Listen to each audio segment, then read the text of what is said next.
జో అచ్యుతానంద జోజో ముకుంద లాలి పరమానంద రామగోవింద జో జో అంటూ తల్లి పాడే జోలపాట వినందే నిద్రపోనివారు మనలో ఎంతో మంది ఉంటారు. ఇప్పటిదాకా ఈ జోలపాట బుజ్జి పాపాయిని నిద్రపుచ్చటానికే ఉపయోగపడుతుందని అనుకున్నాం.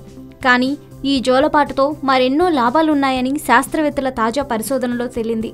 బుజ్జి పాపాయిని బజ్జోబెట్టే జోలపాటలో పదాలు వేరైనా, రాగం వేరైనా, మాధుర్యం మాత్రం ప్రపంచంలో ఎక్కడికెళ్ళినా ఒకేలా ఉంటుంది.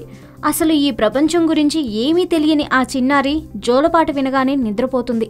అది తల్లి పాడిన పాటైతే మరింత ఆస్వాదిస్తూ నిద్రిస్తుంది. ఇంతకీ జోలపాటలో అంత గొప్పతనం ఏముంది? శిశువును ఊరుకోబెట్టే మంత్రశక్తి జోలపాటకు ఎక్కడిది? జోలపాట వల్ల ఇంకా ఏ ఉపయోగాలున్నాయి అనే విషయాలను తెలుసుకునేందుకు పరిశోధనలు చేసిన శాస్త్రవేత్తలకు బోలెడు ఉపయోగాలు తెలిసొచ్చాయట. బిడ్డను నిద్రపుచ్చే జోలపాట తల్లిలోని ఎన్నో భావోద్వేగాలను నియంత్రిస్తుందట.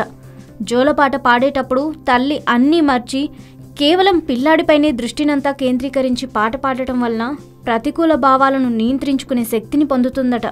ఒత్తిడిని కూడా అధిగమిస్తుందట.